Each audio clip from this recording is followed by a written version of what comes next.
Welcome to the informational, inspirational, and transparent Aviation Careers Podcast.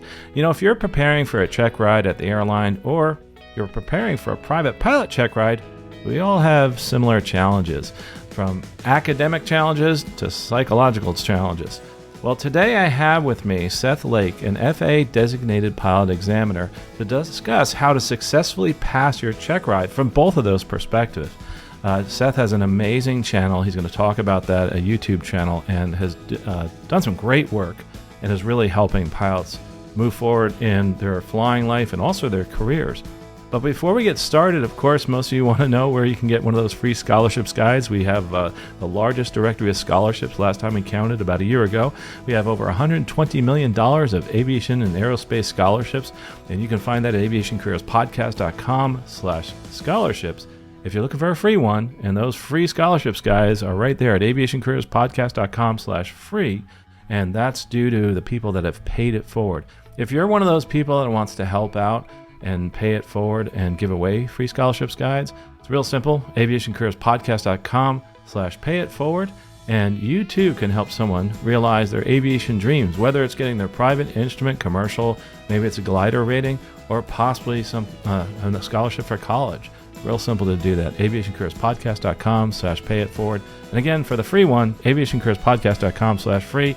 And supplies are limited because usually right after I come out with a podcast, they go pretty quickly. So I really appreciate everybody and all the help from the people that put comments in. It's you. You're the people that actually help that scholarships guide grow. And we've been so blessed to do it.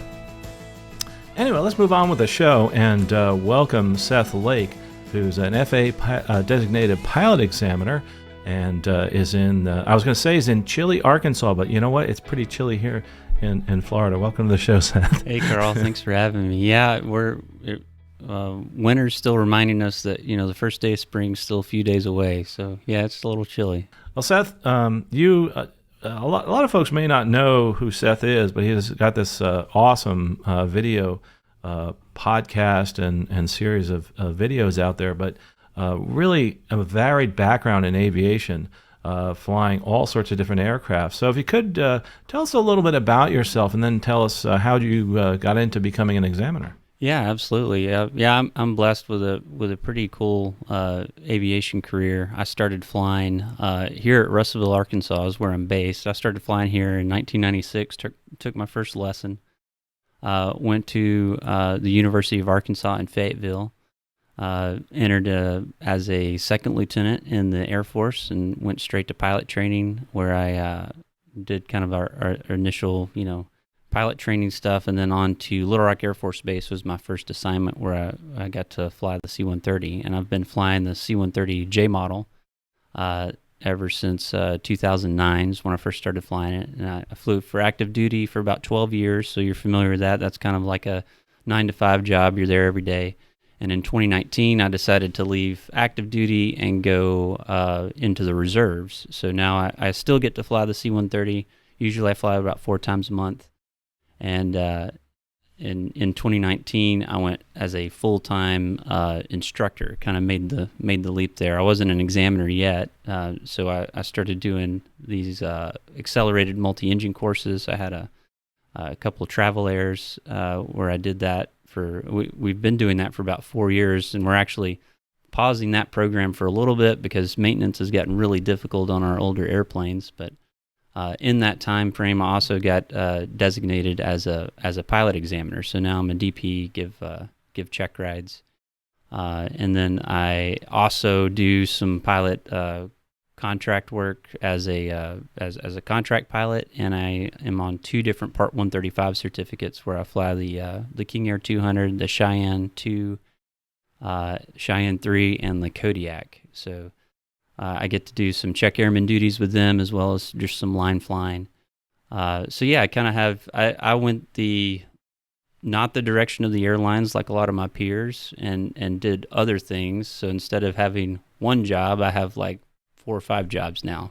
And it keeps me pretty busy, but I kind of like that kind of lifestyle, and it's all here local. I'm home most every night, and it's a real great way to get involved in aviation. I really enjoy it. Wow, What an amazing story, and it's interesting that you said that. I'd love to have you back on just to talk about what's like to fly the C-130 and the decisions you've made about your career, because I think this is so cool that you've chosen this direction, and have actually done a great job and have flourished because of it. And I could tell that you're a very passionate aviator and you love flying, just by all the different airplanes you fly, and also the fact that you keep smiling when you talk about airplanes.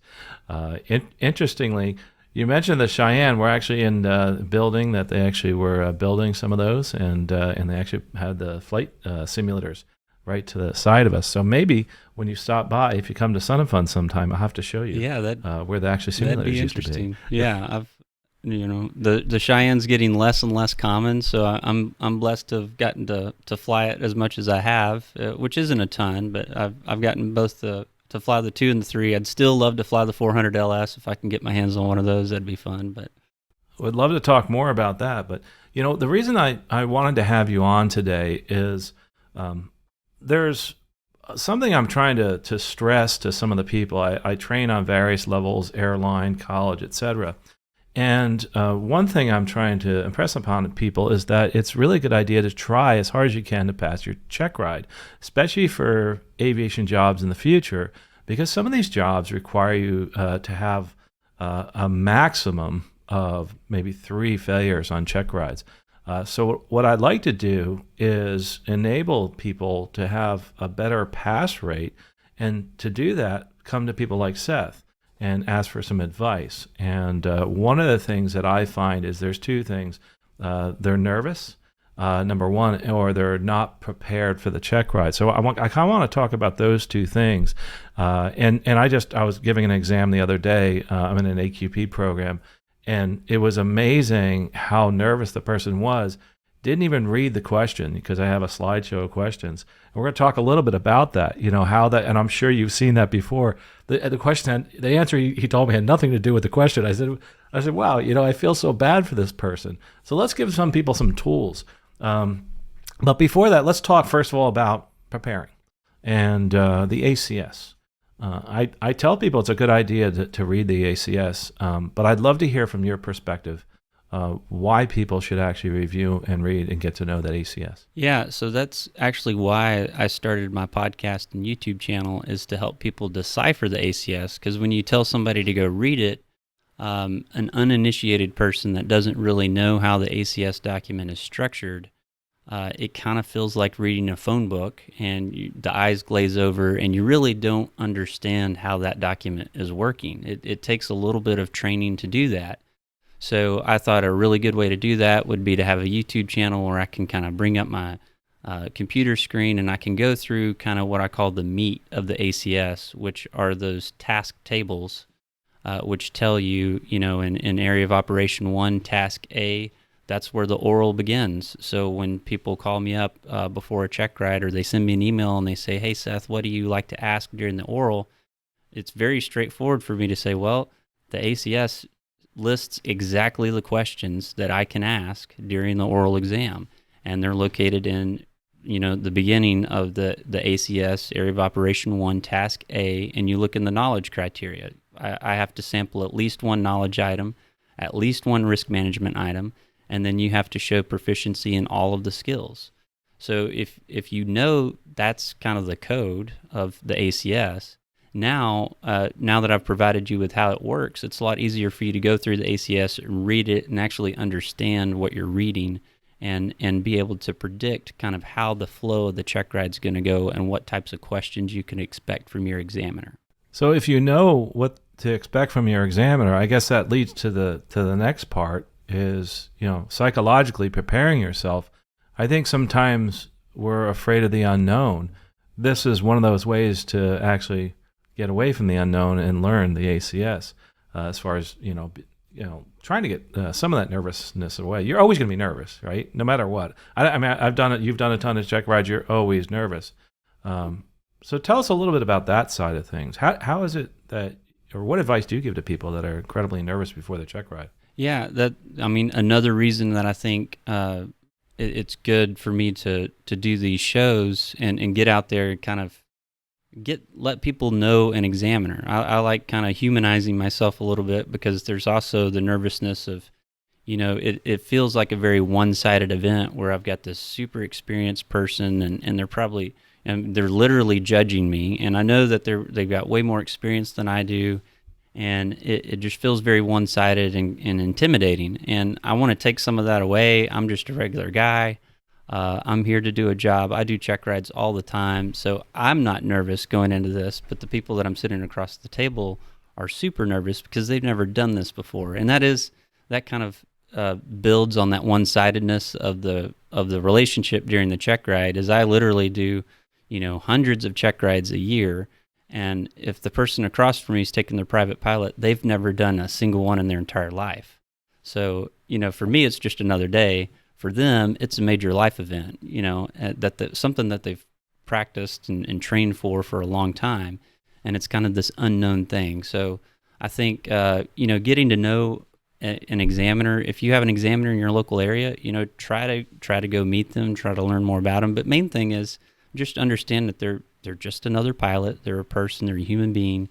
They're following this ACS, and when you know what they're going to test you on, that, like you said, that removes a lot of the unknowns. So none of these questions should be coming out of left field. They're all written right there on the ACS for you to review. And so when you can anticipate that sort of stuff, it becomes a lot less intimidating, I think. One of the things I think helps people is in choosing the right examiner. And I think it's cool that you said about, reaching out to the examiner. And obviously, you're someone that is really good at kind of calming people down, et cetera. But not everybody's like that. Everybody has different personality, obviously.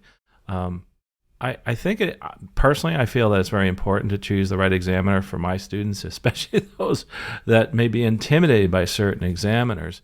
How is it that you recommend someone going out to find one of those examiners like yourself, who's good at easing and calming people's nerves? Yeah, that can be more challenging. I know we have kind of an examiner shortage. It may not be so much of an examiner shortage as is the whole check ride process probably needs a little bit of updating to more modern standards, because the inefficiencies of scheduling check rides and the havoc that weather can play in maintenance, it all kind of plays into the fact that check rides are hard to schedule, especially if you're in a high activity area like Florida or Phoenix or Dallas. It can be really difficult. So I know sometimes students feel like, well, I can't go out and try to find a new examiner because my school uses just this one guy, and they're booked up for 3 months, and you just kind of give up. So I do empathize with that. It is difficult. And then also, examiners are typically, they're not full-time examiners. They're like me. They do other stuff. So sometimes it's hard to just say, hey, I just want to come meet you. You're probably not going to be able to, everybody can't meet their examiner and go have lunch with them before or something like that. That's not really tenable. So asking other flight schools about, other examiners that they use. We can operate nationally now. So that's a update that came around in 2019. And so if you know of an examiner, and there's several of us that have kind of an online presence, you can probably reach out to them and say, hey, my school's got 7 or 8 check rides. We'd be willing to pitch in to cover your travel here and work with you over a week to get these check rides done. Would you be interested in that? So there's a lot of examiners that do that. And not like myself, I travel to Dallas, Phoenix, occasionally out to Los Angeles sometimes. So in fact, I just got back. I was out with the Air Force. I did some work out in the Pacific. I went to Guam. I did 5 check rides out in Guam. So we kind of travel all around giving these check rides. So it kind of opens up your options of finding an examiner that'll work for you.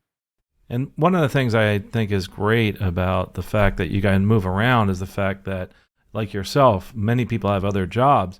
Interestingly, one of the challenges in Florida is a lot of the examiners are retired, and you have to schedule them when they're here. And a lot of them are snowbirds, so they kind of move to the southern states, which actually is not so bad because we need them a lot of times during that period. And it is a challenge sometimes. One of the questions I was asked to ask you actually is concerning preparing students for check rides? This is from a flight instructor's perspective.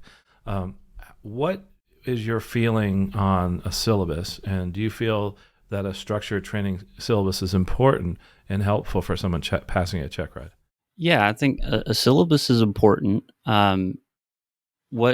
What I'm looking for, what needs to happen is you train somebody until they're proficient in all these areas of being a safe pilot. You train to proficiency, and then you look at the standards that are in Part 61, and you ask the question, do you meet all of these standards?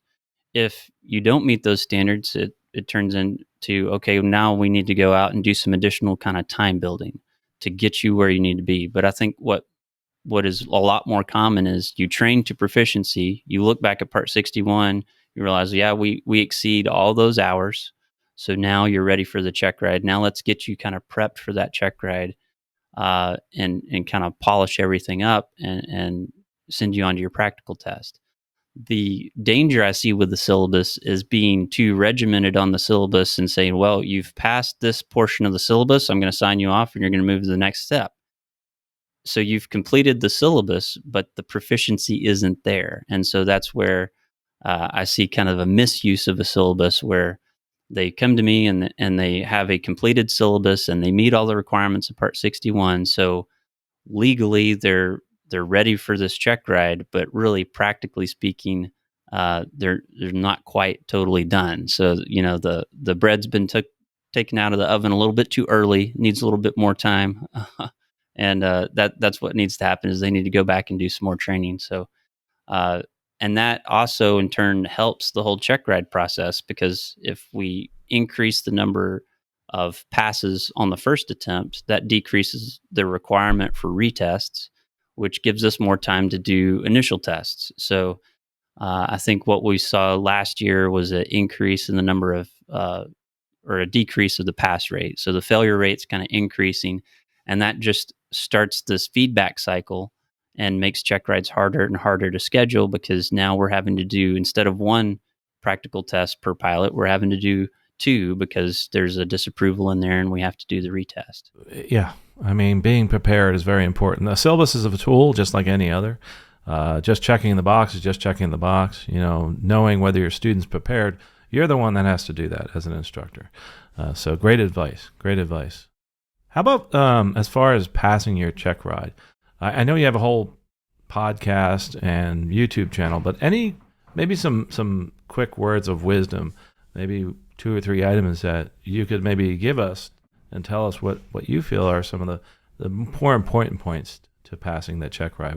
What you could do, what you can think about beforehand. So my main pieces of advice, if I had to boil it down to, like you said, 2 or 3, first of all, be confident in your abilities, and you don't want to have false confidence, obviously, but you want to be confident where you can sit down and you kind of own the pilot in command title.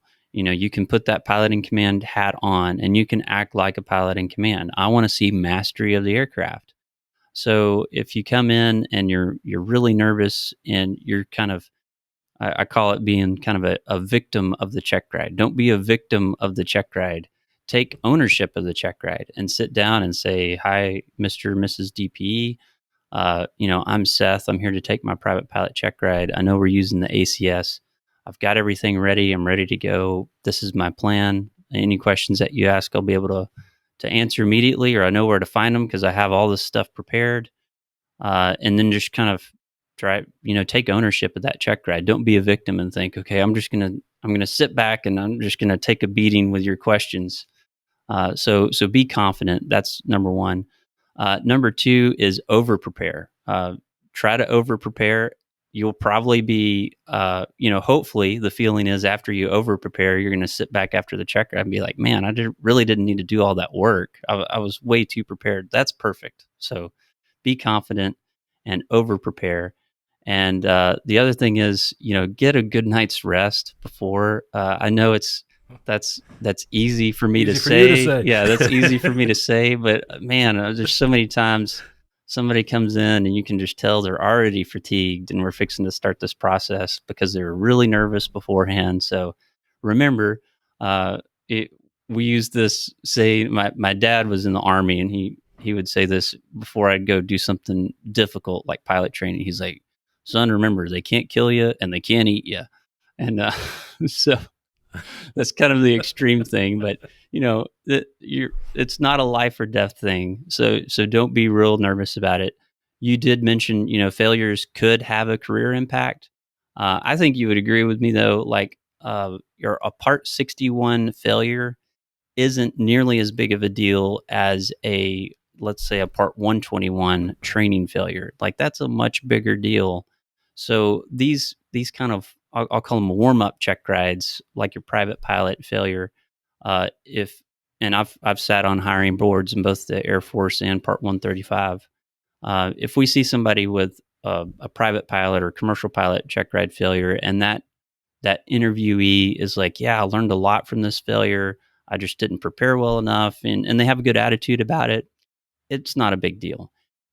If you have the wrong attitude about your failure and you say, yeah, the DPE was mean and they weren't fair and the plane was bad, and that's something that I'm a little more concerned about. So as long as you have a good attitude, I wouldn't be concerned about a failure. If you, I'm sure you have some listeners that have failed to check ride. I've actually failed 3 check rides. I bring that up, and they're Air Force check rides.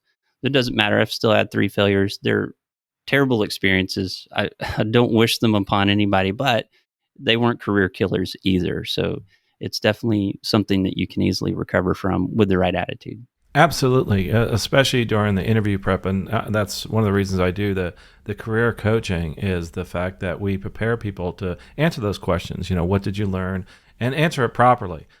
Don't blame it on your instructor is one of the things you don't want to do. But as far as preparing for the airlines, there are certain programs where they actually, you can't have over a certain number of check ride failures. That's kind of what I was talking towards there. But with that said, by listening to Seth and watching his YouTube channel, there'll be less likelihood of that check ride failure. And also, I think a big thing too is realizing that the DP, the check airman, is a person. And I think humanizing the person that's giving you the exam is incredibly important. Seth, I wish you could be everywhere to do check rides. We need more people like you to calm the nerves of the applicant. But you can be everywhere, and one way is online. I think it's so cool that you started this YouTube channel. So to find Seth online, it's actually on the YouTube channel. It's Seth Lake DPE. Where else can they find you? And tell us a little bit about the stuff that they're going to find there. Yeah, so I've got a website, vsl.aero, and that's AERO. That's our kind of flight schools page. Right now, we're transitioning to more owner-provided aircraft training. So I'm doing training in King Airs and Barons, a lot of Beechcraft work. We're winding down the accelerated multi-program for the time being until we can find a different platform. So you'll see information about that on the website. There's also a link to the podcast page. So I do release my shows in both podcast form and on YouTube. So some of them are more visually interactive, so those are just on YouTube, but you can listen in both podcast and YouTube for the most part.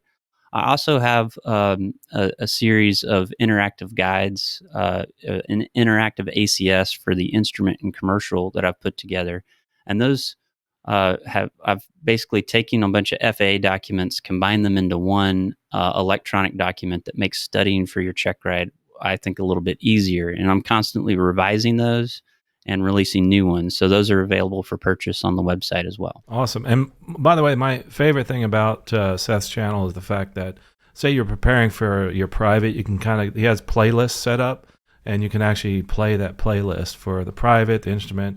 I think you have the commercial and multi-engine, and there's some other great playlists out there too. So awesome job, Seth. I hope to see a lot more material from you, and I'd love to have more people go out there. VSL.aero. Also, if you're on YouTube, Seth Lake DPE. It's really easy to find. I'll have links all down in the show notes. Seth, anything else you can tell us before we leave? Because I know we could talk for hours about preparing for check rides, and that's why you have the channel. Anything other advice as we kind of close out here as far as preparing for your check ride, or for those people that are really like listening, saying, I am kind of nervous. Is there any other advice you can give me? Oh man, yeah. I mean, just keep preparing. I would say one thing that I've noticed recently and in fact, I don't know if you know Max Trescott. Not to plug another podcast, but if your listeners listen to you, yeah. So I was just on Max's show yesterday. I don't know when it'll be released, but we're talking about using ForeFlight during your check ride. So that's one thing that I have seen some recent trends of people learning with paper and then showing up to their check ride with ForeFlight, not being real confident on how to use that. So I would definitely recommend really getting to know how to use ForeFlight confidently, because I allow it during my check ride. I think most DPEs do, but what we're looking for is that you're proficient in ForeFlight's usage, not that you just have it and it's the easy button. It actually takes some training. And I think our industry as a whole maybe is lagging a little bit on providing the appropriate level of training for ForeFlight for a check ride. And so I kind of industry-wide, our instructors are really good teaching cross-country stuff on paper because that's how they were taught. And that's just the kind of the cycle of our system. And they look at ForeFlight, I think, as kind of an easy button. So they'll just say, well, you trained on paper, you can do it on paper, but here, use ForeFlight because it's easier. And Seth accepts that, so you'll be fine. And that's not a good way to approach it. You need to have kind of that actual training using ForeFlight or Garmin Pilot, whatever EFB app you're using. Don't show up to the check ride and not know how to use your EFB proficiently. Seth, just to add to that point, I do a lot of training at the airline with our EFB, and that is actually a big challenge for many people, is how to actually use the EFB efficiently. Some people are just whizzes with it. It's really cool to watch. But I think that's some awesome advice, because sometimes we're lulled into the fact that this is so much easier than the paper, but there's a lot of nuances in every single EFB. So get to know yours, like ForeFlight. And we'll have a link in the show notes to the show that you're going to be on. It's Max's Aviation. Newstalk.com is actually the website there. But Seth, I appreciate you coming on today. And just as far as people that are wanting to reach out, you can find him on his website, vsl.aero, and also Seth Lake DPE on the YouTube channel. And I'm sure he'll answer questions. If you do have questions, feedback at aviationcareerspodcast.com, also on our contact page. And we'll send them over to Seth and also possibly have him on again. Seth, we could talk for hours about check rides, check ride-itis, that type of thing. But you have a whole YouTube channel about that, and I think it's just absolutely terrific. So I really appreciate your coming here today. This has just been terrific, and I'm so excited to see all the different content come out in the future, and keep up the great work, man. Well, thank you so much. It was really good being on the show. Thank you for the opportunity. Absolutely. And if you're somebody that's looking for some advice on how to pass your check ride, and I talk about it a lot, there's certain programs out there that you want to try as hard as you can to pass as many check rides as you can, especially in the beginning. Because there are those ones, I'm not going to mention the names of the airlines right now, but that require a certain number. But another thing, too, that's important is you need to know what to say if you have check ride failure or any type of failure within your training. And that's the thing that we do. We help people out there with our coaching. aviationcareerspodcast.com/coaching. I book out about a month in advance, so make sure you take a look at the scheduling software we have out there. And if you're somebody that really wants to help people move forward in their career, I'd like you to take a look at our Pay It Forward program. Because for just $1 a month, you can help somebody by supplying them with a free scholarships guide. And what that'll do is that can enable them maybe to pay for partially for their check ride, or partially for their actual whole training.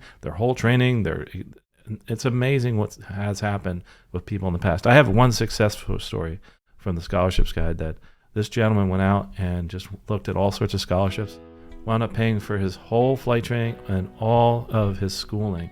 And I think that was totally cool. And this is someone who would never have been able to do that otherwise. So check it out, Pay It Forward, on our website, aviationcareerspodcast.com/payitforward. For just $1 a month, you can help somebody get one of those free scholarships guides. Remember to tell your friends, aviationcareerspodcast.com/free, to find those scholarships guides that are free out there.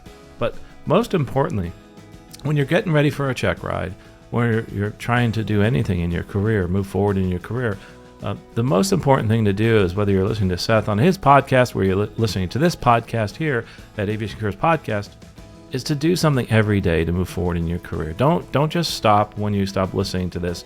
What you can do is take your phone. I mean, on your phone, you can put just a little note saying, hey, I need to research Seth's podcast. I need to research his YouTube channel. And I need to find out, how to prepare better for my check ride. Maybe I need to find the ACS. I can easily do that on Seth's website.